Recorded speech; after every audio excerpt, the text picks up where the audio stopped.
Hello everyone, I am सुगम। Welcome back. तो कैसे हो आप सब? आई होप आप सब अच्छे होंगे।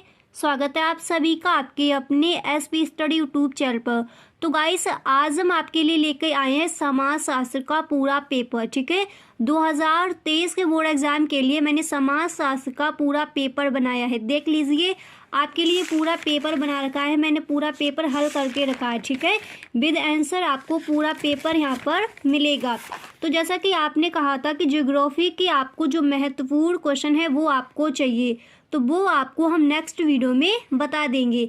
इसमें हम आपको बताएंगे कि समाज शास्त्र का जो आपका 2023 बोर्ड एग्जाम का जो आपका पेपर आएगा वो किस तरह से आएगा और उसमें कौन कौन से आपके क्वेश्चंस आ सकते हैं। ठीक है, जिन बच्चों ने समाजशास्त्र में अभी तक कुछ भी याद नहीं किया है, कुछ भी नहीं पढ़ा है, तो ये वीडियो उन बच्चों के लिए बहुत ही इंटरेस्टिंग होने वाला है। ठीक है, ये वीडियो उन बच्चों के लिए बहुत हेल्पफुल होगा, क्योंकि अगर आपने इस पेपर को अच्छे से हल कर लिया तो आप 90+ स्कोर कर सकते हो। और जो मैंने इंपॉर्टेंट क्वेश्चन बताए हैं उस वीडियो को भी आप ज़रूर देख ले।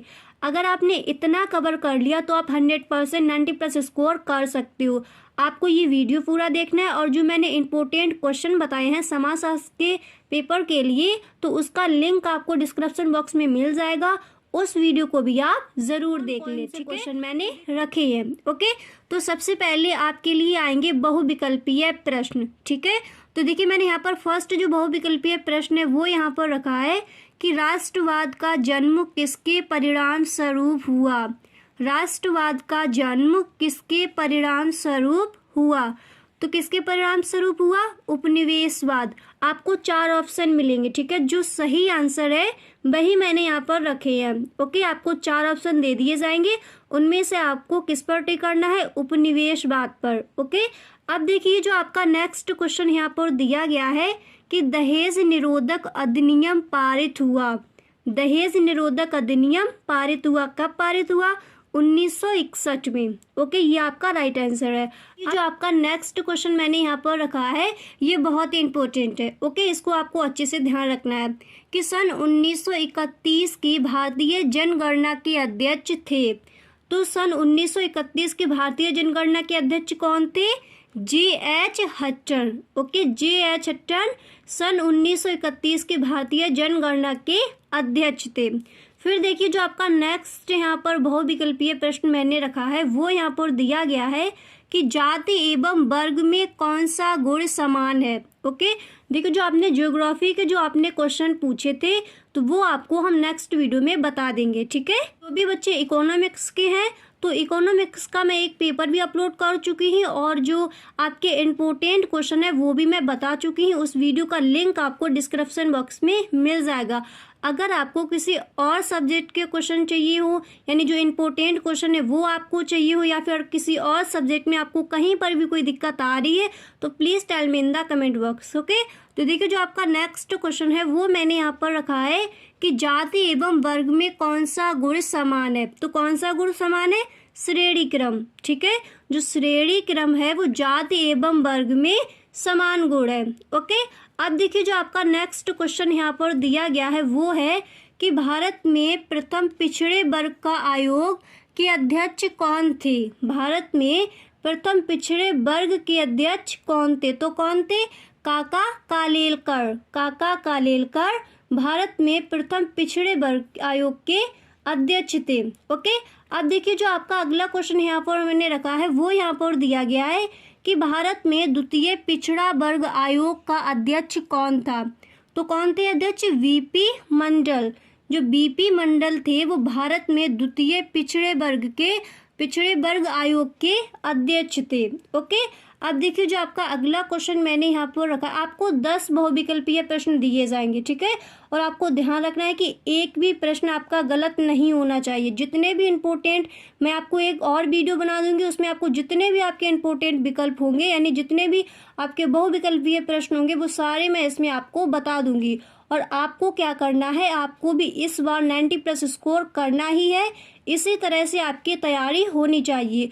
और हिंदी का मैं एक और पेपर अपलोड करने वाली हूँ तो उसको देखना आप बिल्कुल भी ना भूलें। ओके, इसी तरह से आप अपनी तैयारी करते रहिए तो इस बार आप 90+ स्कोर 100% कर जाओगे। ओके, अब देखिए जो आपका अगला क्वेश्चन मैंने यहाँ पर लिया है वो है कि निम्नलिखित में से कौन राष्ट्रीय एकीकरण के लिए उत्तरदायी है।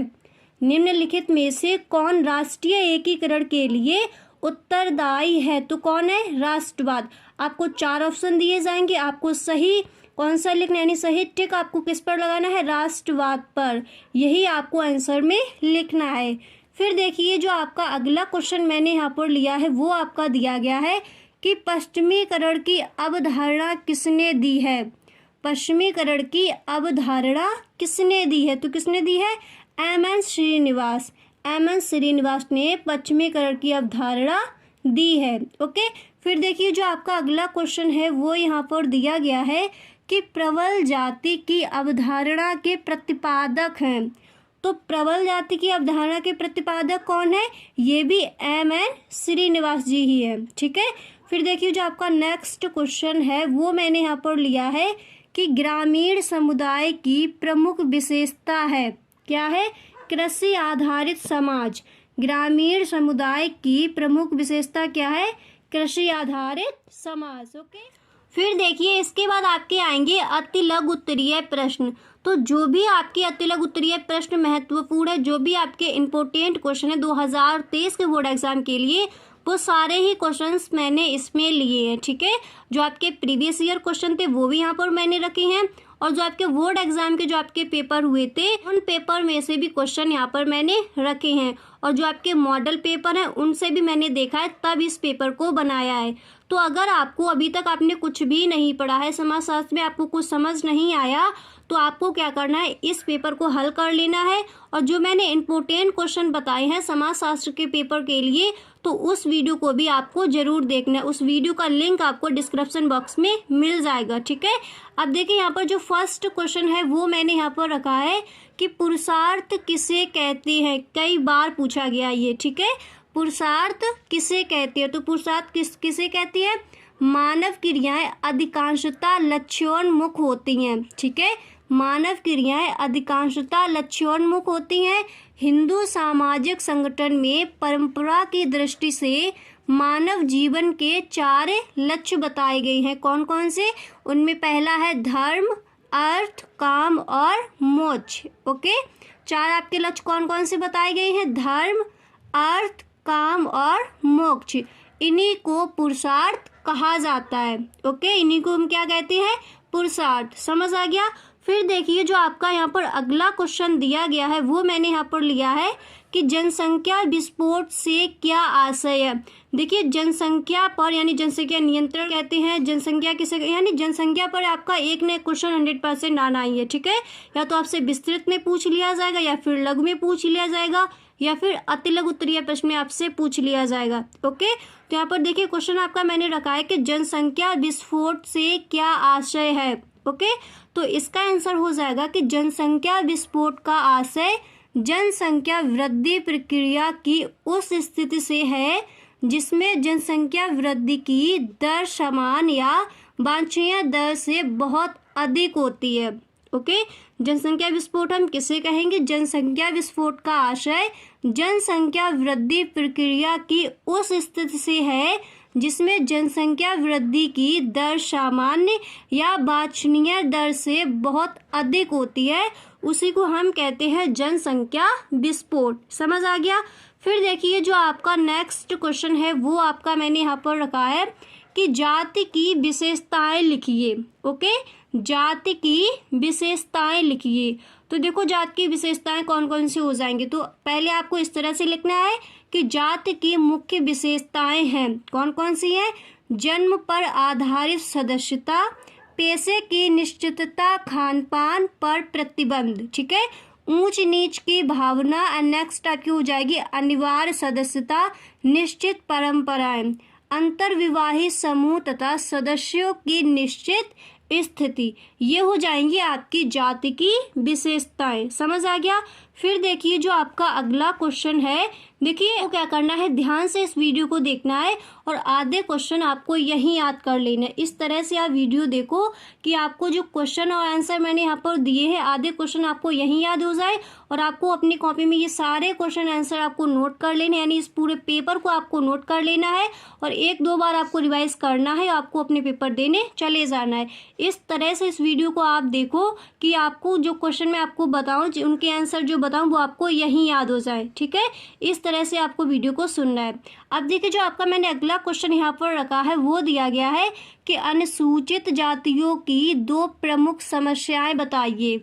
अनुसूचित जातियों की 2 प्रमुख समस्याएं बताइए। तो देखिए इसका आंसर हो जाएगा कि अनुसूचित जातियों की 2 प्रमुख समस्याएं हैं। पहले आपको इस तरह से लिख देना है, फिर आपको लिखना है अनेक प्रकार के प्रतिबंधों की समस्या, आर्थिक अवसरों की समस्या। ओके, समझ आ गया। अनेक प्रकार की प्रतिबंधों की समस्या हो जाएगी और दूसरी आपकी समस्या हो जाएगी कि आर्थिक अवसरों की समस्या। ये अतिलघु उत्तरीय प्रश्न है तो आपको इस तरह से लिख देना है। अब देखिए जो आपका नेक्स्ट क्वेश्चन मैंने यहाँ पर लिया है वो यहाँ पर आपका नेक्स्ट क्वेश्चन दिया गया है कि विनिवेश से क्या आशय है। कई बार पूछा गया है, इसको आपको एकदम अच्छे से याद कर लेना है। ठीक है, विनिवेश से क्या आशय है। तो देखते हैं इसका आंसर क्या हो जाएगा। तो देखो इसका आंसर हो जाएगा कि प्रायः सभी देशों में मिश्रित अर्थव्यवस्था के अंतर्गत सार्वजनिक क्षेत्र में कुछ संस्थान होते हैं जो मुख्य रूप से सरकार के नियंत्रण में होते हैं। ठीक है, यदि सरकार इन सार्वजनिक क्षेत्र के संस्थानों में अपना हिस्सा किसी व्यक्ति या निजी क्षेत्र की कंपनी को बेच देती है तो इसे ही विनिवेश कहते हैं। इसे ही हम क्या कहेंगे, विनिवेश। याद हो गया। प्रायः सभी देशों में मिश्रित अर्थव्यवस्था के अंतर्गत सार्वजनिक क्षेत्र में कुछ संस्थान होते हैं। ठीक है, जो मुख्य रूप से सरकार के नियंत्रण में होते हैं।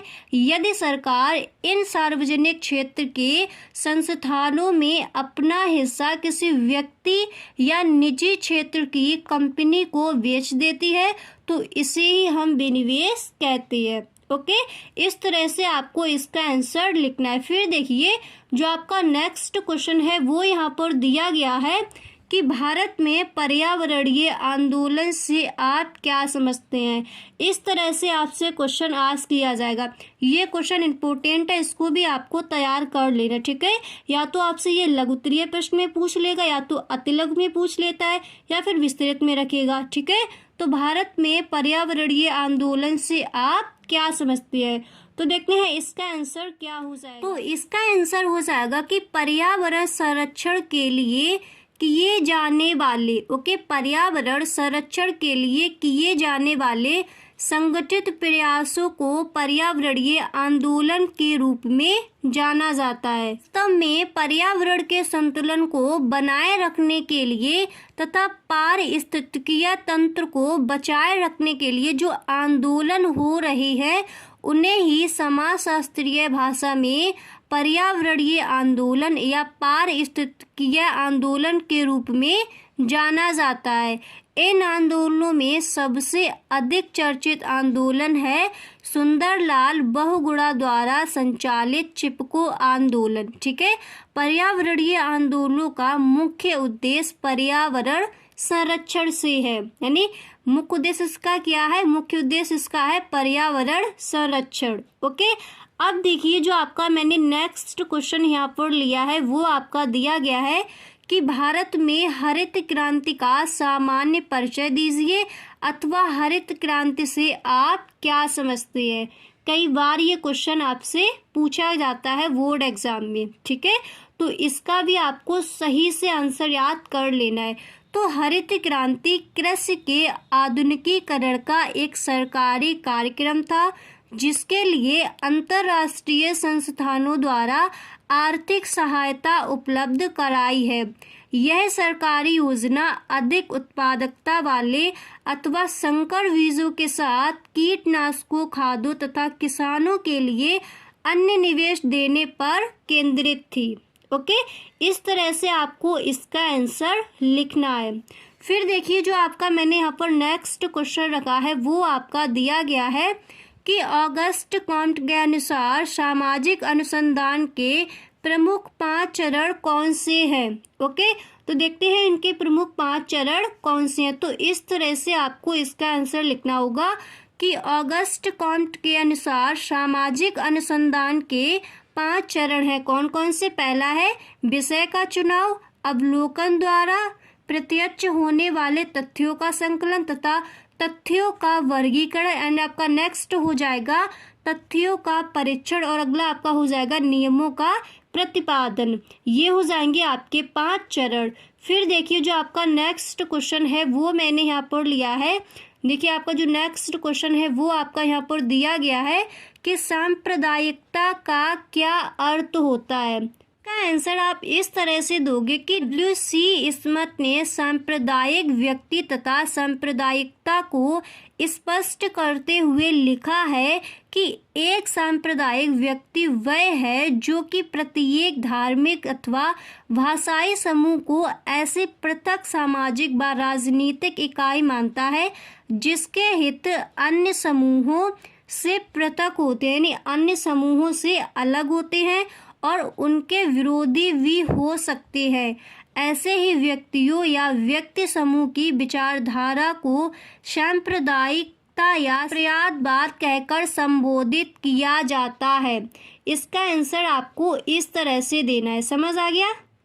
अब देखिए जो आपका यहाँ पर मैंने अगला क्वेश्चन लिया है वो आपका है कि समाज के अल्पसंख्यक वर्ग से क्या आशय है। ओके, देखो इसका आंसर आप किस तरह से दोगे कि अल्पसंख्यक वर्ग का निर्धारण समाज की कुल जनसंख्या में वर्ग या समूह की स्थिति के आधार पर होता है। जिन समूहों का कुल जनसंख्या में न्यून प्रतिनिधित्व है उन समूहों को अल्पसंख्यक वर्ग कहा जाता है। समझ आ गया? इस तरह से आपको इसका आंसर देना है कि अल्पसंख्यक वर्ग का निर्धारण समाज की कुल जनसंख्या में वर्ग या समूह की स्थिति के आधार पर होता है। जिन समूहों का कुल जनसंख्या में न्यून प्रतिनिधित्व है उन समूहों को ही हम क्या कहेंगे? अल्पसंख्यक वर्ग। ओके, अब देखिए इसके बाद आपके आएंगे लघु उत्तरीय प्रश्न। ओके, ये आपके थे लघु उत्तरीय, ये थे आपके अति लघु उत्तरीय प्रश्न। अब आपके आएंगे लघु उत्तरीय प्रश्न। ओके, तो देखो लघु उत्तरीय प्रश्न में सबसे पहले नंबर यानी सबसे फर्स्ट मैंने लिया है कि सामाजिक संरचना में होने वाले परिवर्तन पारिवारिक संरचना में किस प्रकार परिवर्तन ला सकते हैं। ठीक है, ये आपका प्रश्न मैंने फर्स्ट नंबर पर रखा है। ओके, तो देखो इसका आंसर हो जाएगा कि सामाजिक संरचना में होने वाले परिवर्तन पारिवारिक संरचना पर गहरा प्रभाव डालते हैं। ऐसा माना जाता है कि परिवार की आंतरिक संरचना समाज की अन्य संरचनाओं जैसे राजनीतिक, आर्थिक, सांस्कृतिक आदि से जुड़ी होती है। इसे अनेक उदाहरणों द्वारा स्पष्ट किया जा सकता है, जैसे हिमालय क्षेत्र के गांव से पुरुषों के प्रवसन के कारण ऐसे परिवार अधिक हो जाते हैं। और फिर इसके आगे आपको लिखना होगा, देखिए इसके आगे आपको लिखना होगा जिनकी मुखिया स्त्रियां होती हैं। इसी भांति भारत के आधुनिकतम उद्योग में कार्यरत युवा माता पिता अपने बच्चों की देखभाल हेतु, ठीक है, अपने बच्चों की देखभाल हेतु दादा दादी या नाना नानी की सहायता लेते हैं। और फिर इसके आगे आप लिखोगे से इन परिवारों की संरचना बदल जाती है। वास्तव में परिवार एवं समाज में घनिष्ठ संबंध है, अतः समाज की संरचना में होने वाले सभी परिवर्तन किसी न किसी रूप में पारिवारिक संरचना को अवश्य प्रभावित करते हैं। इस तरह से आपको लिखना है। अब देखिए जो आपका नेक्स्ट क्वेश्चन मैंने यहाँ पर रखा है वो आपका दिया गया है कि विकलांगों की प्रमुख समस्याओं का वर्णन कीजिए। विकलांगों यानी दिव्यांगों की प्रमुख समस्याओं का वर्णन कीजिए। तो देखो इसका आंसर आप इस तरह से दोगे कि शारीरिक विकलांगता का आशय है कि शरीर के किसी अंग का सुचारू रूप से कार्य न करना। ओके, अब विकलांगों को दिव्यांग कहा जाता है। क्रो एवं क्रो ने स्पष्ट है ऐसा व्यक्ति जिसमें ऐसा शारीरिक दोष होता है जो किसी भी रूप में उसे साधारण क्रियाओं में भाग लेने से रोकता है या उसे सीमित रखता है, ऐसे व्यक्ति को हम विकलांग कहते हैं। यानी ऐसे व्यक्ति को हम विकलांग कह सकते हैं। शारीरिक रूप से विकलांग बालक शारीरिक अभाव से ग्रस्त होता है। ठीक है, शारीरिक अभाव से ग्रस्त होते हैं। विकलांगता के कारण इन बालकों को कुछ समस्याओं का सामना करना पड़ता है।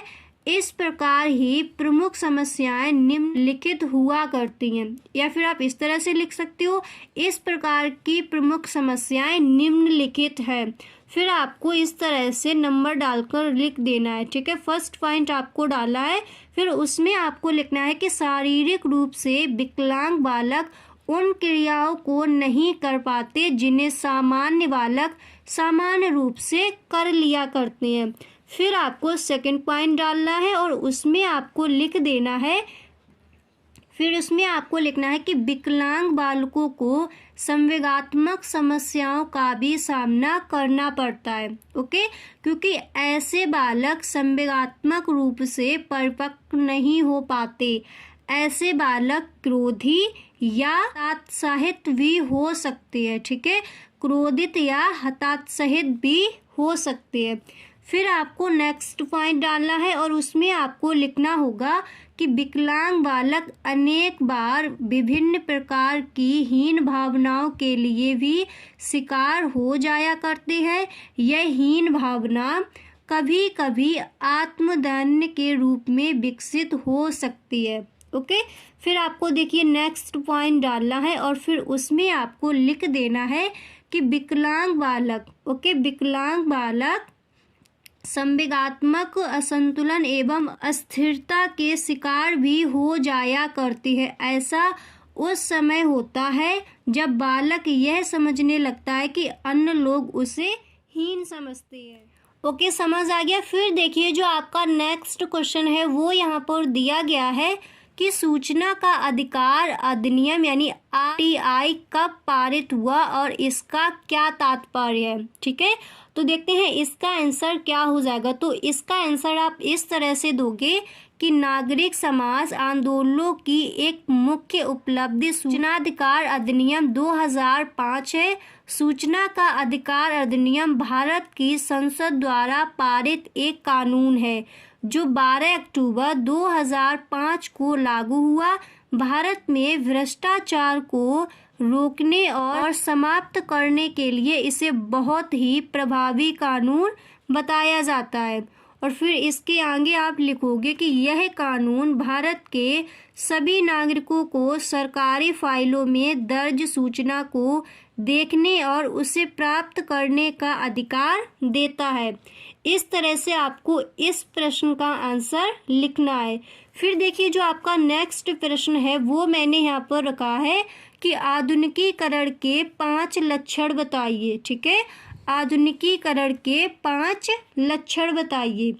तो इसको आप इस तरह से लिखोगे कि आधुनिकीकरण की प्रक्रिया का अनेक विद्वानों ने अपने अपने दृष्टिकोण से अध्ययन किया है, अतः इसके संबंध में अनेक महत्वपूर्ण प्रकल्पनाएं विकसित की गई हैं। अनेक समाज वैज्ञानिकों ने भी हाल ही में इस प्रक्रिया का अनुभाविक अध्ययन और विश्लेषण किया, जिनमें डेनियल लर्नर, विल्बर्ट ई. मूरश्राम तथा पूल प्रमुख हैं। SV दुबे ने इन विद्वानों के विचारों के विश्लेषण के आधार पर आधुनिकीकरण के लक्षणों की एक सूची तैयार की है।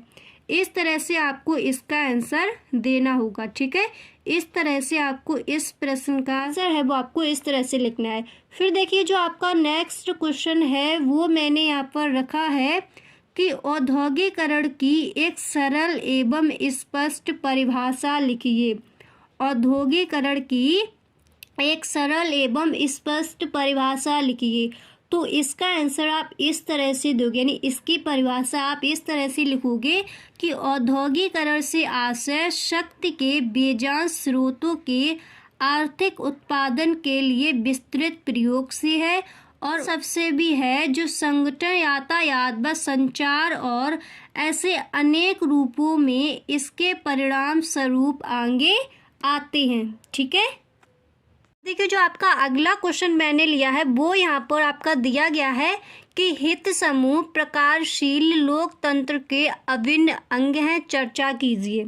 आपका प्रश्न यहाँ पर क्या दिया गया है कि हित समूह प्रकारशील लोकतंत्र के अभिन्न अंग हैं, चर्चा कीजिए। इसका आंसर आप इस तरह से दोगे कि किसी भी लोकतांत्रिक देश में समूहों का विशेष महत्व होता है। राजनीतिक दल हित समूह के मुद्दों को उठाते हैं। ठीक है, फिर इसके आगे आप लिखोगे ताकि वे उनका समर्थन कर सके। ओके, यदि किसी हित समूह को लगता है कि उसके हित की बात नहीं की जा रही है तो वह एक अलग राजनीतिक दल बना लेते हैं। ओके, हित समूह राजनीतिक क्षेत्र में कुछ निश्चित हितों को पूरा करने के लिए बनाए जाते हैं। उनका उद्देश्य वैधानिक अंगों के सदस्यों का समर्थन प्राप्त करना है। बिना हित समूहों के एक प्रकारात्मक लोकतंत्र की कल्पना नहीं की जा सकती है। तो हित समूह प्रकारशील लोकतंत्र के अभिन्न अंग हैं, चर्चा कीजिए। तो इसका आंसर आप इस तरह से लिखोगे। ओके, समझ आ गया।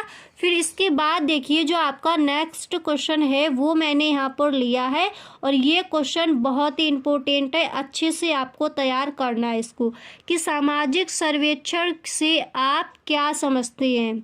सामाजिक सर्वेक्षण से आप क्या समझते हैं, ये क्वेश्चन कई बार पूछा गया है बोर्ड एग्जाम में। ओके, तो इसको आपको अच्छे से तैयार कर लेना है। देखिए इसका आंसर हो जाएगा कि सामाजिक सर्वेक्षण सामाजिक अनुसंधान का एक ऐसा तत्व है जो कि बड़ी संख्या में व्यक्तियों के विश्वासों, मनोवृत्तियों, विचारधाराओं तथा व्यवहारों के अध्ययन, उन्हें प्रभावित करने वाले विभिन्न कारकों तथा उनके पारस्परिक संबंधों का विश्लेषण, ठीक है, संबंधों का विश्लेषण एवं विवेचन करने के लिए तथ्यों के संकलन से संबंधित है। ओके, फिर इसके बाद आपको इस तरह से लिखना है कि बेल्स के अनुसार, ये आपके समाजशास्त्री हैं, आपको लिखना है बेल्स के अनुसार, फिर आपको कॉमा और इन्वर्टेड कॉमा यहाँ पर बिगिन करना है। फिर इसके अंदर आपको लिखना होगा कि श्रमिक वर्ग की निर्धरता तथा समुदाय की प्रकृति को समस्याओं संबंधित तथ्य खोजने वाला अध्ययन ही सामाजिक सर्वेक्षण है। यानी बेल्स ने इसकी परिभाषा को इस तरह से दिया है कि सामाजिक सर्वेक्षण क्या है। ओके, फिर देखिए इसके बाद जो आपका अगला नेक्स्ट जो आपका क्वेश्चन है वो मैंने यहाँ पर लिया है कि क्षेत्रवाद का क्या अर्थ है। क्षेत्रवाद का क्या अर्थ है, तो इसका आंसर आप इस तरह से दोगे कि क्षेत्रवाद की अवधारणा का प्रयोग संकुचित और विस्तृत दोनों रूपों में किया जा सकता है। संकुचित रूप में इसका प्रयोग स्थानीय हितों के प्रति विशेष लगाव और विस्तृत रूप में केंद्र के प्रति आंदोलन को इंगित करने के लिए किया जाता है। ठीक है, फिर देखिए आपको इस तरह से लिखना है। ओके, इस तरह से आपको हेडिंग डालनी होगी कि हेडविग हिट्स के अनुसार, और फिर इसके अंदर आपको लिखना होगा कि सामान्य रूप से क्षेत्रवाद को उग्र केंद्रीकरण के विरुद्ध प्रतिक्रियात्मक आंदोलन के रूप में किया जा सकता है। क्षेत्रीय आंदोलन भौगोलिक अलगाव, स्वतंत्र ऐतिहासिक परंपरा, प्रजातीय, जातीय अथवा धार्मिक विशिष्टता तथा स्थानीय हितों जैसे तत्वों, उनमें से दो या दो से अधिक के मिश्रण को परिणाम होता है, यानी मिश्रण का परिणाम होता है। तो इस तरह से उन्होंने इसकी परिभाषा को दिया है। फिर देखिए जो आपका बहुत ही इम्पोर्टेंट क्वेश्चन है वो है कि दलित से आप क्या समझते हैं। बहुत ही आपका जो इम्पोर्टेंट ये क्वेश्चन है, ठीक है। दलित से आप क्या समझते हैं, या तो ये विस्तृत में दिया जाएगा या फिर आपको लघु उत्तरीय प्रश्न में दे दिया जाएगा, ठीक है। तो इसको भी आपको बहुत अच्छे से तैयार करना है। तो इसका आंसर आप इस तरह से दोगे कि दलितों से अभिप्राय अनुसूचित जातियों एवं जनजातियों के सर्वाधिक पिछड़े तबकों से है। ये अस्पृश्यता एवं सामाजिक भेदभाव का शिकार रही है। इसके विपरीत जातियों का एक काफी बड़ा समूह ऐसा भी है जो निम्न तो समझा जाता है, परंतु उनके साथ किसी प्रकार का भेदभाव नहीं किया जाता था, ठीक है, और ना ही उन्हें अछूत माना जाता था। सामाजिक असुविधाओं से पीड़ित ऐसे समूहों का जाति पर आधारित होना जरूरी नहीं है, जाति पर आधारित होना जरूरी नहीं है। इन समूहों को सामाजिक और शैक्षिक रूप से पिछड़े वर्ग कहा गया है। आम बोलचाल की भाषा में इन्हें अन्य पिछड़े वर्ग भी कहा जाता है, ठीक है। तो दलित से आप क्या समझते हैं, दलित से क्या अभिप्राय है, दलित से क्या आशय है, तो उसका आंसर आप इस तरह से दोगे, ठीक है। फिर देखिए इसके बाद जो आपका नेक्स्ट क्वेश्चन है कि प्रतिवेदन किसे कहते हैं, प्रतिवेदन किसे कहते हैं। तो इसका आंसर ये हो जाएगा कि वैज्ञानिक पद्धति का अंतिम चरण प्रतिवेदन तैयार करना है। प्रतिवेदन को इसलिए महत्वपूर्ण स्थान दिया जाता है क्योंकि इसमें अन्य सभी चरणों का संपूर्ण विवरण दिया जाता है। विवरण इस प्रकार से दिया जाता है ताकि इसे पढ़ने वाले लेखक जो कहना चाहता है उसे समझ सके। इसमें अध्ययन के समय आए कठिनाइयों तथा अन्य अनुभवों का भी संक्षेप में विवरण दिया जाता है। तो इस तरह से आपको लिखना होगा यदि प्रतिवेदन किसे कहते हैं, इस तरह से आपसे अगर क्वेश्चन आस्क किया जा रहा है, ठीक है। फिर इसके बाद आपके आएंगे विस्तृत उत्तरीय प्रश्न। ओके, जो विस्तृत उत्तरीय प्रश्न आपके आएंगे उनमें आपको थोड़ा बड़ा कर लिखना है, थोड़ा लॉन्ग में आपको लिखना है, ज़्यादा शॉर्ट नहीं करना है, क्योंकि ये होते हैं आपके विस्तृत उत्तरीय प्रश्न। यहाँ पर आपकी स्पीड भी थोड़ी तेज़ होनी चाहिए, ठीक है। थोड़ा फास्ट आपको लिखना होगा, ज़्यादा स्लो आपको नहीं लिखना होगा, नहीं तो आपके विस्तृत उत्तरीय प्रश्न छूट जाते हैं। और समाजशास्त्र में आपको 3 प्रश्न हल करने होंगे विस्तृत में, अथवा में आपको दे दिए जाएंगे, उनमें से आपको एक करना होता है। 3 प्रश्न के आंसर आपको देने होते हैं। तो अब हम आपको बताएंगे कि आपके विस्तृत उत्तरीय प्रश्न कौन कौन से आ सकते हैं 2023 के बोर्ड एग्जाम में, ठीक है। तो यहाँ पर देखिए जो आपका क्वेश्चन है वो मैंने यहाँ पर रखा, ये बहुत इंपॉर्टेंट है कि सामाजिक एवं सांस्कृतिक परिवर्तन में अंतर लिखिए। ये आपके प्रश्न दिए गए हैं यहाँ पर, ठीक है। इनका आंसर मैंने इस वीडियो में नहीं बताया, ओके। इनका आंसर आपको मिल जाएगा, आप अपने बुक में देख सकते हो या फिर आप मॉडल पेपर में देख सकते हो, या फिर आपको इन प्रश्न के आंसर कहीं नहीं मिल रहे हैं तो आपको क्या करना है, कमेंट बॉक्स में लिख देना है। जिस भी प्रश्न का आपको आंसर ना मिले आप हमें कमेंट बॉक्स में ज़रूर बताएं, हम इसका आंसर आपको नेक्स्ट डे ही दे देंगे, ठीक है, या फिर 1-2 घंटे बाद आपको इनका आंसर मिल जाएगा। तो आपका प्रश्न मैंने फर्स्ट नंबर पर दिया है, सामाजिक एवं सांस्कृतिक परिवर्तन में अंतर लिखिए। और नेक्स्ट क्वेश्चन जो है वो आपका दिया गया है कि भारत में दहेज प्रथा के कारण एवं परिणामों की व्याख्या दीजिए, ओके। फिर आपका अगला क्वेश्चन मैंने यहाँ पर लिया है कि औद्योगिकरण के विकास के प्रमुख उद्देश्यों की विवेचना कीजिए। फिर नेक्स्ट जो क्वेश्चन है वो आपका देखिए यहाँ पर दिया गया है कि सामाजिक आंदोलन की प्रमुख विशेषताओं का भी उल्लेख कीजिए, ओके। और नेक्स्ट जो आपका क्वेश्चन है वो है कि भारत में भूमि सुधारों का संक्षिप्त विवेचन कीजिए। और जो नेक्स्ट है वो बहुत ही इम्पोर्टेंट है इस बार के लिए, ठीक है, 2023 के बोर्ड एग्जाम के लिए, कि माल्थस के जनसंख्या सिद्धांत की विवेचना कीजिए। तो इसको आपको बहुत अच्छे से तैयार करना है, ठीक है, ये इस बार पूछा जा सकता है, ओके, कि माल्थस के जनसंख्या सिद्धांत की विवेचना कीजिए। तो गाइस आज के लिए बस इतना ही। आज मैंने आपको बताया समाजशास्त्र का पूरा पेपर। गाइस अगर आपको वीडियो अच्छा लगा हो तो वीडियो को अपने दोस्तों में ज़रूर शेयर करें, ठीक है, क्योंकि इस वीडियो में मैंने बहुत ही मेहनत की है आपके लिए।